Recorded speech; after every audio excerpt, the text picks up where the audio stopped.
Meanwhile, the closure of several Georgia paper mills has stunned workers and communities alike.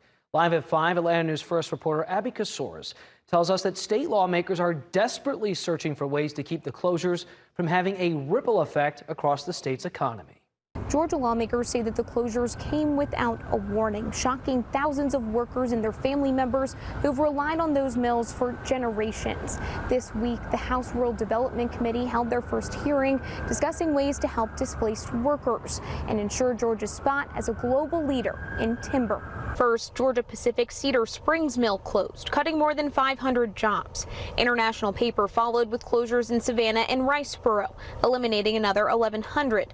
The Savannah Mill opened in the 1930s, providing steady work since the Great Depression. The timber industry is ingrained in the genetics of South Georgia and in Georgia. The losses ripple out through tire shops, truck dealerships, restaurants, especially timber growers. Georgia's timber industry spans 2/3 the state and supports 140,000 jobs. With markets shifting digital, the stakes are higher than ever.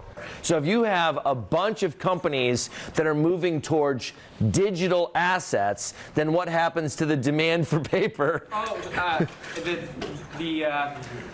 The demand curve shifts left because of a change in taste. At Emory University, economics professor Tom Smith uses the closures as a teaching tool, showing how supply chains and communities are linked. I tend to say the main streets in small towns, so go the rest of the economy. If we're having failures in these small communities, that is going to ripple across the rest of the economy. We're seeing very, very low job numbers.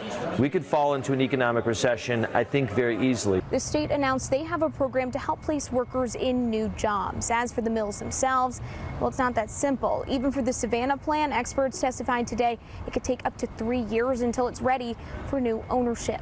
In Atlanta, I'm Abby Casores.